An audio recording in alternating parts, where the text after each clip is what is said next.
बच्चों को चाहे दूसरे के घर में कितनी ही सुख सुविधाएं क्यों न मिलें, लेकिन बच्चे माँ बाप के बिना ज़्यादा समय तक दूर नहीं रह सकते हैं दोस्तों। इसी की एक सच्ची घटना आपको सुना रहा हूँ। नमस्कार, मैं जगदीश ग्रामीण। तो दोस्तों, बात यह है कि आज से 3 दशक पहले की बात है लगभग, और ज़माना वही था कि उत्तराखंड बना नहीं था, यूपी का ज़माना था। तो यूपी के एक दूर दराज के गांव से जो है गुरुजी जो हैं प्राइमरी स्कूल में उत्तराखंड के दूरस्थ गांव भगवान बद्रीनाथ की भूमि चमोली जनपद के देवाल ब्लॉक में नौकरी पर लगे। और देवाल ब्लॉक, जैसे कि आप जानते हैं, कि बहुत दूरस्थ क्षेत्र था उस समय, आज भी है।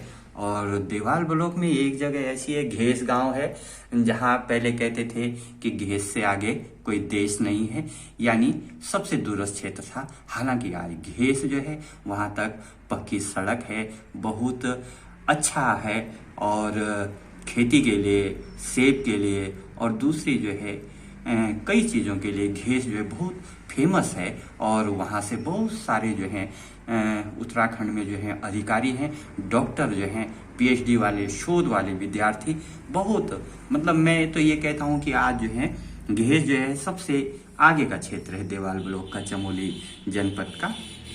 तो गुरुजी थे, और ज़माने में 20-25 साल के लगभग उम्र रही होगी, विवाह भी उन्हीं दिनों हुआ था। तो इतनी दूर आते थे उस जमाने जो है अपने घर से, और चमोली के देवाल ब्लॉक तक पहुंचने के लिए उनको जो है 3-4 दिन का समय लगता था दोस्तों। और फिर उस समय वाहनों की ऐसी सुविधा नहीं थी, पूरे दिन भर इंतजार करना पड़ता था। तो घर भी 3-4 महीने में ही जाना होता था। कुछ समय ऐसे आया कि उस समय उस प्राइमरी स्कूल में केवल 3 बच्चे थे। अब देखो मजेदार बात, गुरुजी ने भी जो है सोचा कि इन 3 बच्चों के लिए मैं यहाँ रहता हूँ 3-4 महीने तक घर से दूर। गुरुजी ने उन बच्चों के माता पिता से बात की, बच्चों से भी बात की, और उन बच्चों को लेकर के जो है चल दिए सीधे अपने गांव, उत्तर प्रदेश के एक दूर दराज के गांव में, बलिया। बलिया वही जगह है दोस्तों जहाँ से कि जो है चंद्रशेखर जी जो है सांसद हुआ करते थे कभी। तो गुरुजी पहुंच गए बलिया, और ये बच्चे थे झलिया के, इस गांव का नाम था झलिया।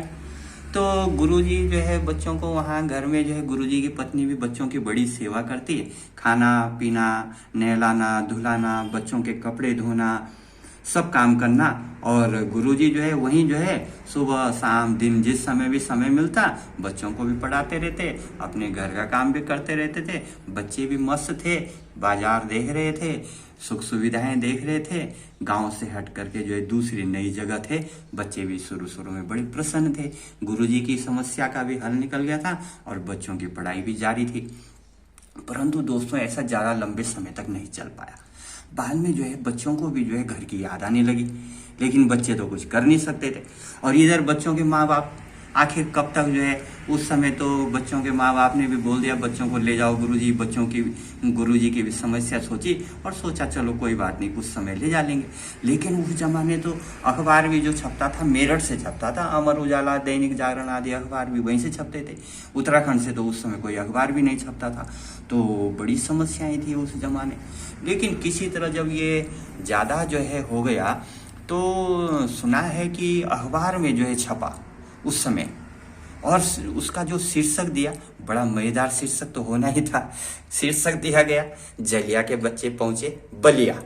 और उसमें पूरी स्टोरी जब जो है किसी पत्रकार महोदय ने, किसी सज्जन ने छापी, और वो अखबार जब जो है वहां पर भी जो है गुरुजी ने भी पढ़ा अखबार, तो गुरुजी जो है दूसरे दिन सीधे बच्चों को लेकर के पहुंच गए झलिया। झलिया चमोली जिले के देवाल ब्लॉक का। और दोस्तों आज मैंने जब पूछा कुछ लोगों से, कुछ पुराने साथियों से, उधर के कुछ लोगों से मैंने बातचीत की कि भाई उनके बारे में जरा जानकारी जुटाओ, तो अभी तो जानकारी मिली नहीं है, लेकिन कहा है कि हमने ये घटना सुनी जरूर है, और वास्तव में सच्ची घटना है दोस्तों, जैसा मैंने सुना है आज तक। और वो बच्चे आज लगभग जो हैं 40 वर्ष की उम्र के होंगे, उसी झलिया और उसके आसपास के वो बच्चे होंगे गांव के। आज कुछ अपना रोजगार कर रहे हो, कुछ। मेरी भी बड़ी तमन्ना है, मेरी बड़ी इच्छा है कि मैं उन बच्चों से जो है मिलूं। तो अगर आपको भी जो है कुछ जानकारी उन बच्चों के बारे में मिले तो आप मुझे ज़रूर देंगे। और ये जो है घटना बताती है, ये बात बताती है कि उस समय अभिभावक जो है गुरुजनों पर कितना विश्वास करते थे, कितना भरोसा करते थे। अपने बच्चों को जो है दूर देश, जो उस समय हम कहते थे सहारनपुर मेरठ को भी हम जो है उस समय देश के, बिल्कुल लोग तो बोलते थे विदेश के बराबर समझते थे भाई, और वहां तक भेज दिया नन्हे मुन्ने बच्चों को, प्राइमरी स्कूल में पढ़ने वालों को, 8 9 10 साल के बच्चों को। तो वास्तव में वो प्रेम, वो भाईचारा, वो विश्वास उन गुरुजनों ने भी जो है बनाए रखा होगा, और उन अभिभावकों को तो सैल्यूट ही करना चाहिए। तो इस कहानी का उद्देश्य दोस्तों जो है कोई किसी का जो है मजाक बनाना, कोई जो है उपहास उड़ाना किसी का, या किसी का अपमान करना, ऐसा नहीं है। बल्कि मेरा उद्देश्य ये है कि ये सच्ची घटनाएं हैं, ये इतिहास की सच्ची घटनाएं हैं। अच्छी भी हो सकती हैं, खराब भी हो सकती हैं, जिस रूप में भी हैं हमें स्वीकार करनी चाहिए। और ऐसे ही जो है फिर किसी दूसरी नई कहानी के साथ मिलते हैं दोस्तों। और हाँ, जरा इन बच्चों के संबंध में जानकारी मिले तो मुझे ज़रूर बताना दोस्तों। आभारी रहूँगा और मिलते हैं फिर किसी नई कहानी के साथ। आपका दोस्त जगदीश ग्रामीण।